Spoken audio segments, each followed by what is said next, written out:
Hello बच्चों, आप सभी का हमारे YouTube चैनल आइडियल दो क्लासेस में स्वागत है। बच्चों, आज हम आपके लिए एडगेट अभ्यास पुस्तिका विषय गणित लेके आए हैं, जो कक्षा 8वीं के लिए है। और इस एडगेट अभ्यास पुस्तिका को मध्य प्रदेश राज्य शिक्षा केंद्र भोपाल द्वारा वर्ष 2023-24 के लिए बनाया गया है। और आज हम इस वीडियो के माध्यम से आपको अध्याय कौन सा बताएंगे, अध्याय 10 घातांक और घात के जो प्रश्न हैं उनके बारे में बताएंगे, उनको समझाएंगे और जो सूत्र है घातांक और घात से संबंधित उन सूत्रों को बताएंगे। चलिए देखते हैं अध्याय 10 घातांक और घात। बच्चों, जैसे 1.8 ग्राम भार वाली पानी की एक बूंद में देखिए यहाँ पे कितनी बड़ी संख्या दी हुई है, अणु होते हैं, इतने अणु होते हैं। अब इन्हें हमको पढ़ते ही नहीं बन रहा है, तो क्या आप ऐसी संख्या को पढ़ सकते हैं? नहीं पढ़ सकते। ऐसी बहुत बड़ी संख्याओं को पढ़ने और समझने, तुलना करने और उन पर संक्रिया करना कठिन होता है। ऐसी संख्या को सरलता से पढ़ने, समझने और तुलना करने के लिए हम घातांकों का प्रयोग करते हैं। घातांक किसे कहते हैं? घातांक परिभाषा क्या होगी? घात के अंक को घातांक कहते हैं। घात के अंक को घातांक कहते हैं और इसके प्रयोग से बड़ी संख्याओं का संक्षिप्त रूप लिख सकते हैं। जैसे 15,625 है तो इसको हम 5 की घात 6 लिख सकते हैं। इसी प्रकार हम इसे 5 की घात 6 पढ़ते हैं, जिसमें 5 आधार होगा और 6 घातांक होगा। तो इस प्रकार से बच्चों आपका यहाँ पे घातांक को कैसे लिखना है ये आपको बताया हमने। फिर देखिए यहाँ पे क्या दिया है, संख्याओं का आधार धनात्मक संख्या, संख्याओं का आधार धनात्मक संख्या, ऋणात्मक संख्या या कोई चर संख्या भी हो सकती है। जैसे 2 की घात 4, यहाँ 2 क्या हो गया आधार और घात क्या हो गई 4। तो ये कैसी होगी? आधार कैसा है? धनात्मक भी हो सकता है, ऋणात्मक भी हो सकता है या चर भी हो सकता है। देखिए यहाँ पे धनात्मक 2 है, ऋणात्मक 3 है और चर क्या है? p है। तो आपका आधार कोई भी संख्या हो सकती है, धनात्मक संख्या, ऋणात्मक संख्या या चर संख्या। जैसे 2 की घात 4, ऋण 3 की घात 2, p की घात 3, p का वर्ग q की घात 3। तो यहाँ पे 2 क्या हो गया? धनात्मक संख्या हो गई, ऋण 3 क्या हो गई? ऋणात्मक संख्या, और p और q क्या हो गई? आपकी चर संख्या हो गई। तो इस रूप में आधार को लिख सकते हैं। चलिए आगे देखते हैं। स्मरणीय रहे यानी याद रहे, ऋण 1 की कोई भी विषम घात ऋण में ही होगी। ऋण की घात कैसी? यदि विषम घात है तो क्या होगी? ऋण 1 होगी। और बराबर के बराबर तथा ऋण 1 की कोई भी सम घात धन 1 के बराबर होती है। यानी ऋण 1 की विषम संख्या यदि विषम घात है तो ऋण में आएगी, और यदि सम संख्या है तो धन में आएगी। अब देखिए नेक्स्ट क्या कह रहा है, एक ही आधार वाली घातों का गुणन। यदि एक ही आधार है, जैसे यहाँ पे 4 की घात 2 और 4 की घात 3, इसके आधार क्या है? एक ही आधार है, समान आधार है। आधार समान है तो घातें क्या हो जाती हैं? जुड़ जाती हैं। जैसे यहाँ पे आधार कैसा है? यदि आधार समान होने पर गुणन में घातों को जोड़ेंगे, और फिर एक ही आधार वाली घातों को विभाजन भाग में घातें कैसी हो जाएंगी? घट जाएंगी। आपको यहाँ पे मुख्य मुख्य बातें बताते जा रहे हैं। जैसे यहाँ 5 की घात 7 भागित 5 की घात 3 है तो इसमें घातें क्या हो जाएंगी? घट जाएंगे। यानी आपको ये ध्यान रखना है कि गुणा यदि आधार समान है तो घातें कैसी होती हैं? जुड़ती हैं गुणा में, और भाग में आधार समान है तो घातें कैसी होती हैं? घटती हैं। फिर क्या दिया है? यहाँ दिया आधार समान होने पर विभाजन में घातों को घटाते हैं। एक घात की घात, यदि घात की घात है तो क्या होता है? घातों का गुणा होता है। जैसे 7 की घात 2 पूरी घात 3 है तो इनका क्या हो जाएगा? गुणा। 7 की घात 2 गुणित 3। तो यदि घात की घात है तो क्या होता है? गुणा होता है। समान घातांकों वाली घात का गुणन। अब समान घातांकों वाली घात का गुणन कैसे करते हैं? देखिए अब यहाँ पे क्या है? घात समान है तो आधार का क्या हो जाएगा? गुणा हो जाएगा। समान घातांकों वाली घातों में के गुणन में आधारों का गुणन होता है ना, आधार का क्या होता है? गुणा होता है। अब समान घातांकों वाली घातों को विभाजन करेंगे तो क्या होता है? जैसे मान लीजिए x की घात 4 है और y घात 4, यहाँ पे घातें समान है और आधार कैसे है? असमान है। तो क्या हो जाएगा? x y पूरी की घात 4 हो जाएगी। शून्य घातांकों वाली संख्या, जिस किसी भी संख्या की घात शून्य है तो उसका मान क्या होगा? 1 होगा। कोई भी संख्या है, चाहे 2 हो, 3 हो, 4, यदि उनकी घात या चर हो या अचर हो या ऋणात्मक संख्या हो, यदि उनकी घात शून्य है तो उसका मान क्या होगा? 1 होगा। शून्य घातांक वाली संख्याओं का मान 1 होता है। ऋणात्मक घातांकों की घात यदि घात ऋणात्मक है तो कैसा होगा? उसका मान क्या होगा? ये कह रहा है। जैसे ऋण 2 की घात क्या है? 2 है तो इसको हम क्या लिखेंगे? 1/2 की घात 2 लिखेंगे। इस प्रकार से इसे लिख सकते हैं। आगे देखते हैं। व्यापक यहाँ दिया 10 की घात ऋण 2 दिया तो आप क्या लिख देंगे? 1/10 की घात 2। इस प्रकार से लिख सकते हैं आप। अब यहाँ पे व्यापक रूप से शून्यतर a और b तथा पूर्ण संख्या m और n के लिए हम कह सकते हैं। देखिए यहाँ पे ये सूत्र दिए, a की घात m गुणित a की घात n, तो a की घात m धन n, इसके आधार समान है और घातें असमान है तो क्या हो जाएंगी? गुणा में घातें जुड़ती हैं। फिर यहाँ पे देखिए गुणा में भाग में घातें घटती हैं। यदि घात की घात है तो घात क्या होता है? गुणा होता है। और आधार असमान है और घातें समान है तो आधार का गुणा होता है और घात जैसी की वैसी रहती है। उसी प्रकार भाग में भी, और यदि किसी भी संख्या की घात शून्य, जैसे 1 की घात शून्य है तो उसका मान क्या होगा, यदि घात ऋणात्मक है तो वो भागित में आ जाएगी, और यदि a की घात m है, घात धनात्मक है, तो उसको हम इस प्रकार से ऋणात्मक भी लिख सकते हैं। इस प्रकार से आपका ये जो सूत्र थे, महत्वपूर्ण सूत्र है, इन सूत्रों को आप क्या कर लेंगे, याद कर लेंगे। ये आपके अध्याय को हल, घात और घातांक वाले जो प्रश्न हैं उनको हल करने में आपकी सुविधा करेंगे। चलिए आगे देखते हैं। यहाँ पे आगे दिया है आपको बहुत बड़ी संख्याओं को हम मानक रूप में कैसे लिखते हैं वह बताया गया है इसमें। अब चलिए हम चलते हैं, अब हम अपनी गणित की पाठ्य पुस्तक के अध्याय 10 घातांक और घात कार्य करेंगे, साथ ही कुछ और प्रश्नों का अभ्यास करेंगे। प्रश्नों को पढ़कर दिए गए विकल्पों में से सही उत्तर चुनकर लिखिए और सामने दिए गए सही घेरे को भरिए। तो यहाँ प्रश्न नंबर 1 दिया है और ये 4 विकल्प दिए हैं और ये 4 घेरे दिए हैं। जो आपका यहाँ पे ABC में से जो भी सही होता है उसको यहाँ पे उस ABC के नीचे क्या कर देना, नीला या काला कर देना है आपको। ठीक है, प्रश्न नंबर 1 देखते हैं। ऋण 1 की घात 16 का मान क्या होगा। अब देखिए यहाँ पे घात कैसी है, समय के विषम है, 16 सम है। जब यदि घात सम होती है तो उसका मान कैसा होता है, आधार का मान धनात्मक होता है, तो इसलिए यहाँ पे धन 1 आ जाएगा, यानी इसका बी नंबर का ऑप्शन सही है। यदि यहाँ घात क्या होती, विषम होती, तो यहाँ पे ऋण 1 आता, लेकिन हमारी घात क्या है, सम, इसलिए धन 1 आएगा। फिर देखिए यहाँ पे प्रश्न नंबर 2, 1 की घात शून्य धन 2 की घात शून्य धन 3 की घात शून्य और पूरे की घात क्या है, शून्य, इसका मान होगा। तो इसको देखने कैसे हल करेंगे हम, देखिए यहाँ पे दिया हुआ है, क्या दिया हुआ है, 1 की घात शून्य, आपके 1 की घात शून्य दिया हुआ है, तो 1 की घात शून्य का मान क्या हो गया, 1 हो गया। 2 की घात शून्य का मान क्या हो गया, 1 हो गया। 3 की घात शून्य का मान क्या हो गया, 1, 1 में 1 जोड़े 2, 2 में 1 जोड़े 3, 3 की घात क्या हो गई, पूरे की घात शून्य थी, तो 3 की घात शून्य हो गई, 3 की घात शून्य का मान भी क्या होता है, 1 होता है, इसलिए इसका बी नंबर का ऑप्शन सही होगा। यहाँ लिख दी b बराबर 1, और यहाँ पे आपको इसको क्या कर देना है, काला या नीला कर देना है। तो इस प्रकार से आप क्या कर सकते हैं, इस प्रश्न को हल कर सकते हैं। नेक्स्ट प्रश्न है आपका प्रश्न नंबर 3, ऋण 3 पूरे की घात 2 ऋण 6 है। तो आप देखिए यहाँ क्या दिया है, ऋण 3, अब पूरे की घात 2 ऋण 6, 2 में 6 घटाएंगे तो क्या आ जाएगा, ऋण 4। अब घात कैसी हो गई आपकी, ऋणात्मक हो गई, तो ये भागित में आ जाएगी, तो 1 भागित ऋण 3 की घात 4। अब यहाँ पे जो ऑप्शन है उसको देख लीजिए, कौन सा ऑप्शन है, इसका बी नंबर का ऑप्शन ही सही होगा, 1 बटे ऋण 3 की घात 4। तो इस प्रकार से आपको कौन सा ऑप्शन सही होगा, बी नंबर का ऑप्शन सही होगा। नेक्स्ट प्रश्न देखिए, प्रश्न नंबर 4, ऋण 3 बटे 8 की घात ऋण 5 है। अब देखिए यहाँ पे घात ऋणात्मक है तो ये उल्टा हो जाएगा, 8 बटे ऋण 8 बटे 3 की घात 5 हो जाएगा, पूरी घात क्या हो जाएगी, 5 हो जाएगी, ऋण हट जाएगा, तो इसका डी नंबर का ऑप्शन सही होगा। इसी प्रकार मानक रूप में सामान्य रूप होगा, ये मानक रूप में इसका सामान्य रूप क्या होगा। अब देखिए यहाँ पे कितनी घात है, इसकी ऋणात्मक 5 घात है, तो क्या होगा, इसमें 5 शून्य बढ़ जाएंगे और ये 2, 5 और 2 7 शून्य, 7 संख्या बाद दशमलव आ जाएगा 3, तो ये देख लेते हैं हम, 1 2 3 3 4 5 6 7, तो इसका दशमलव शून्य शून्य यानी इसका सी नंबर का ऑप्शन सही होगा। और यहाँ पे जो डिब्बे ABC वाले, उन डिब्बों को आप काला या नीला कर दीजिए। इस प्रकार आपका प्रश्न नंबर 5 कंप्लीट हुआ। इसके बाद नेक्स्ट प्रश्न है आपका प्रश्न नंबर 6 का ए नंबर का प्रश्न को हल करेंगे। 2 प्रश्न दिए, ए और बी, पहले ए को हल करेंगे फिर बी को। देखिए यहाँ पे क्या दिया, 4 की घात ऋण 3, घात कैसी है, ऋणात्मक घात है, तो ये क्या हो जाएगा, उल्टा हो जाएगा, 1 की घात ऋण n बराबर क्या होता है, 1 बटे n हो जाएगा, 1 की घात n हो जाएगा, तो यहाँ पे क्या हो जाएगा, 1 बटे 4 की घात 3 हो जाएगा। क्यों, क्योंकि इसकी घात ऋणात्मक है। अब 1 बटे 4 गुणित 4 गुणित 4, 4 का 4 में गुणा की 4 चौके 16, 16 चौके 64, 1 बटे 64, तो 4 की घात ऋण 3 का मान क्या हो जाएगा, 1 बटे 64, ये क्या हो गया, आंसर हो गया। इसका सूत्र भी हमने यहाँ लिख के बता दिए आपको कि a की घात यदि किसी भी आधार की घात ऋणात्मक होती है तो उसका मान क्या होता है, बटे में आ जाता है। जैसे a की घात ऋण n है तो इसको क्या लिख देंगे हम, 1 बटे a की घात n।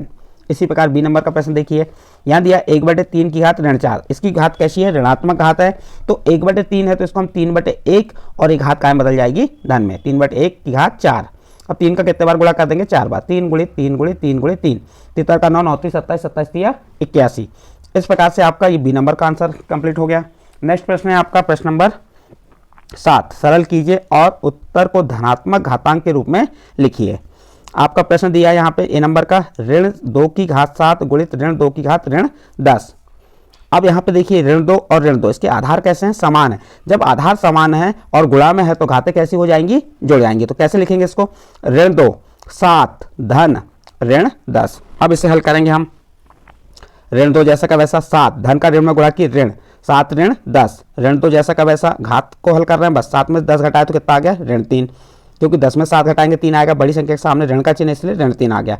तो ऋण 2 की घात क्या हो गई, ऋण 2 पूरी घात ऋण 3।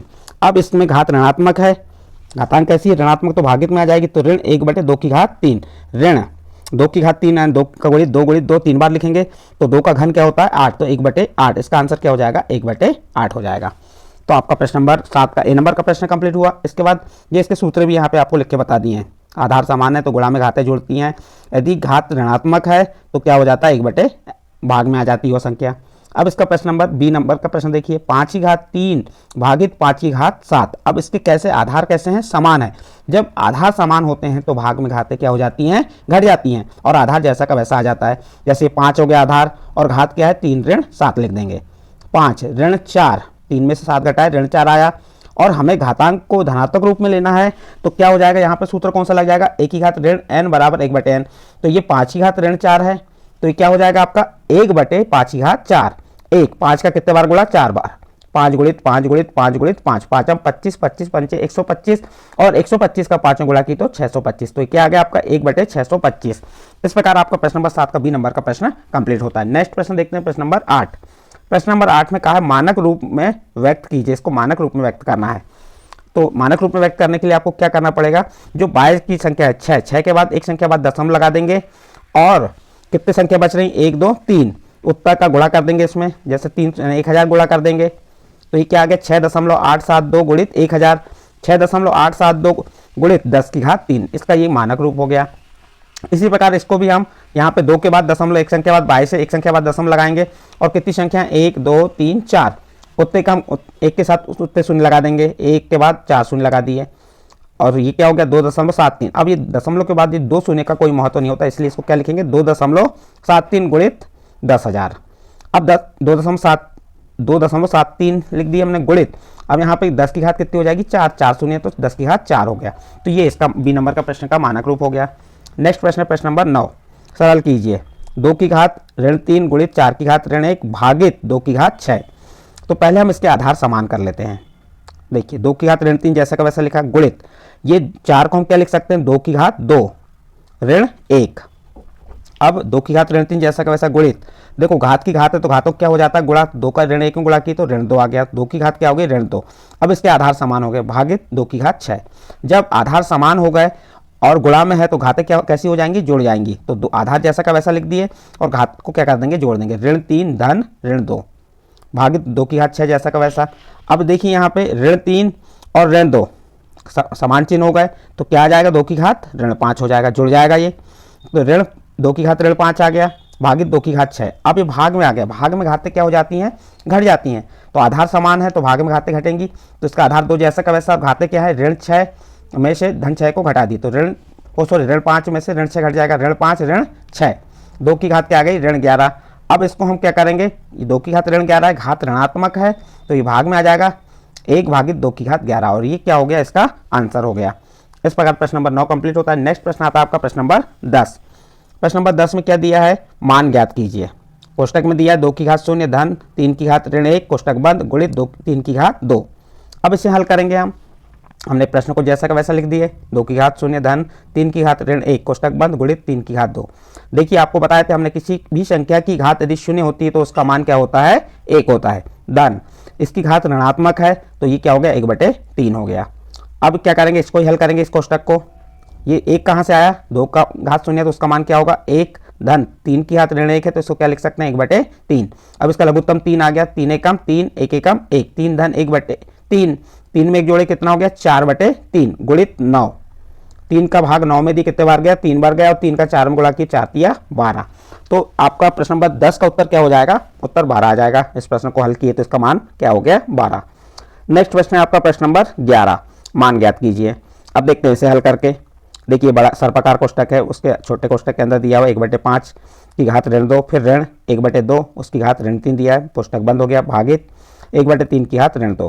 घात कैसी सबकी ऋणात्मक घात है और आपको हमने बताया कि ऋणात्मक घात है तो क्या होता है, जैसे 1/5 की घात ऋण 2 है तो ये ऋण में घात तो घात को ऋण से हटाएंगे तो क्या हो जाएगी 5 की घात 2 हो जाएगा। इसी प्रकार 1/2 की घात ऋण 3 है तो ये 2 की घात 3 हो जाएगा भागित 1/3 की घात ऋण 2 है तो ये हो जाएगी 3 की घात 2। घात ऋणात्मक है तो पलट जाएगा, 1/5 है तो 5/1 हो जाएगा, 1/2 है तो 2/1 हो जाएगा, 1/3 है तो 3/1 और घात कैसी हो जाएगी धन में आ जाएगी। 5 का वर्ग क्या होता है 25 और 2 का घन क्या होता है 8 भागित 3 का वर्ग क्या होता है 9। अब 25 में से 8 को घटाएंगे कितना आएगा 17 भागित 9, तो ये 17/9 क्या हो गया आपका मान ज्ञात हो गया। इस प्रकार आपका प्रश्न नंबर 11 कंप्लीट होता है। इसके बाद नेक्स्ट प्रश्न आता है आपका प्रश्न नंबर 12, मानक रूप में व्यक्त कीजिए। इसको क्या कह रहा है, मानक रूप में व्यक्त करने को कहा है। ये दशमलव वाली संख्या है, तो देखिए यहाँ पे इसको मानक रूप में कैसे व्यक्त करते हैं। ये आपका प्रश्न दिया हुआ है, हम सीधे यहाँ से हल करना चालू कर दिए क्योंकि यहाँ पे जगह कम है। तो देखिए यहाँ पे कितनी संख्या बाद दशमलव, 1 2 3 4 5 6 7 संख्या बाद, तो 1 के बाद नीचे 7 शून्य लगा दीजिए और ऊपर से दशमलव को हटा दिए हमने। अब इसको मानक रूप में व्यक्त करना है। अब कितना, ये 78 के पहले के शून्यों का कोई महत्व नहीं, तो अब क्या बचा 78, तो हम 7 के बाद एक दशमलव लगा देंगे, तो 7.8। जब दशमलव लगा तो किसका गुणा हो जाएगा 10 का। और यहाँ पे कितने शून्य हैं, 1 2 3 4 5 6, तो 7 शून्य है। कितने शून्य हैं 7 शून्य, 10 की घात कितनी हो गई 7 हो गई। अब देखिए यहाँ पे 7.8 जैसा का वैसा, 10 भागित 10 की घात 1 है और 10 की घात 7 है, ये भाग में है, आधार समान है, तो क्या हो जाएंगे घातें घट जाएंगी। 10 की घात क्या हो जाएगी 1 ऋण 7, अब 1 में 7 घटाए तो 10 की घात क्या हो गई ऋण 6।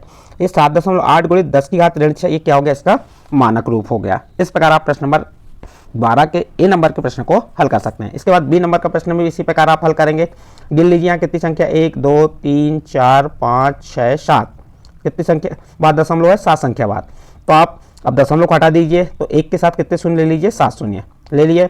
अब ये 637 के पहले के शून्य का कोई महत्व नहीं है। अब इसको हम मानक रूप में लाएंगे, तो 1 संख्या बाद दशमलव लगाएंगे, 6 के बाद दशमलव लगाए, अब बची कितनी संख्या 2, तो यहाँ पे क्या आ जाएगा 1 के साथ 2 शून्य 10 की घात 2 आ जाएगा, और यहाँ पे 7 शून्य है तो 10 की घात 7 आ गया, और 6.37 को जैसा वैसा लिखा है, और 10 की घात 2 भागित 10 की घात 7 है, तो ये क्या हो जाएगा घात घट जाएंगी, 10 में से 2 ऋण 7, 6.37 लिख दिए गुणित 10 की घात ऋण 5, ये इसका मानक रूप। इस प्रकार से आपका प्रश्न नंबर 12 कंप्लीट होता है।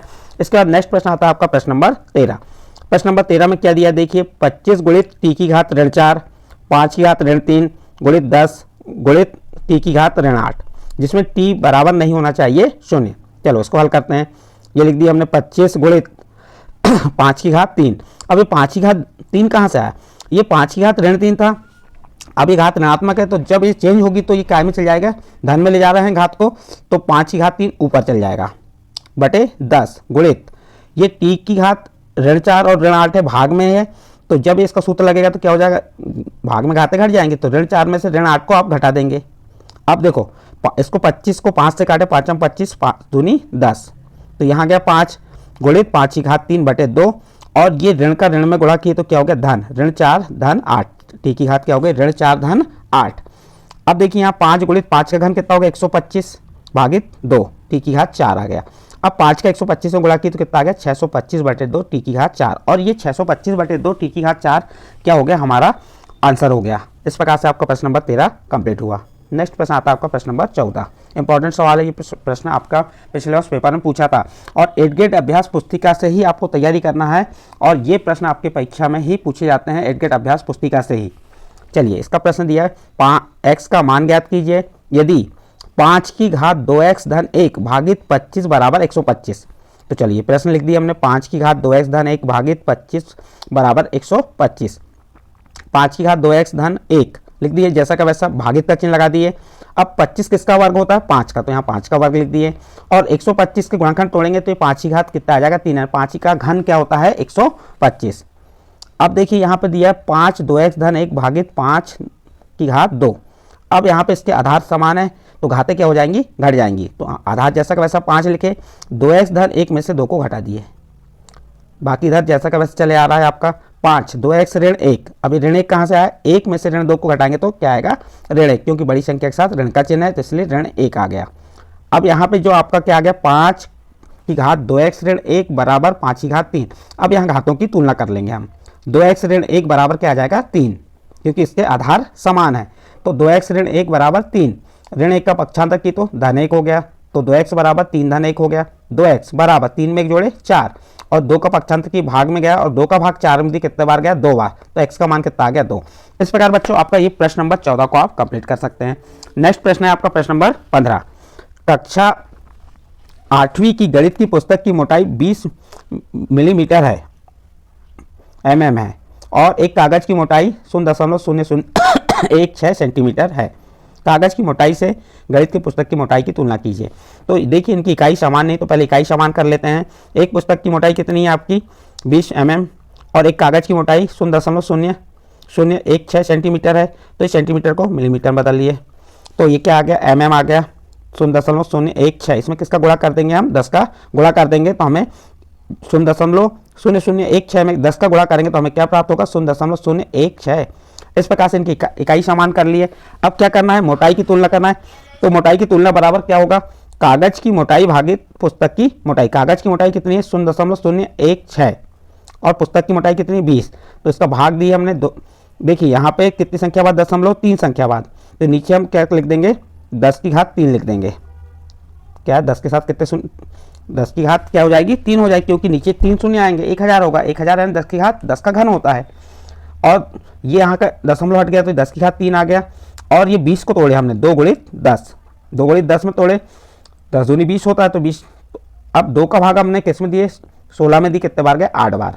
अब क्या बच गया 8 भागित 10 की घात 4, तो 8 गुणित ये 10 की घात काय में धन में है, तो जब ऊपर ले जाएंगे हम इसको तो गुणित में जाएगा, भाग में गुणा में जाएगा, 10 की घात ऋण 4 हो जाएगा। तो इस प्रकार से आप प्रश्न नंबर 15 का आंसर क्या होगा 8 गुणित 10 की घात ऋण 4। इसको मानक रूप में हमने व्यक्त करके आपको बता दिए। इस प्रकार बच्चों आपका प्रश्न नंबर 15 कंप्लीट होता है, और इस प्रश्न के साथ ही आपका अध्याय यहाँ पे समाप्त होता है। जो अध्याय आपका कौन सा अध्याय था, अध्याय 10 घातांक और घात के जो प्रश्नों को हमने समझा है। यदि उन प्रश्नों के हल आपके समझ आए हों तो आप हमारे चैनल आइडियल देव क्लासेस को सब्सक्राइब कीजिए, लाइक कीजिए एवं अन्य ग्रुप में शेयर जरूर कीजिए।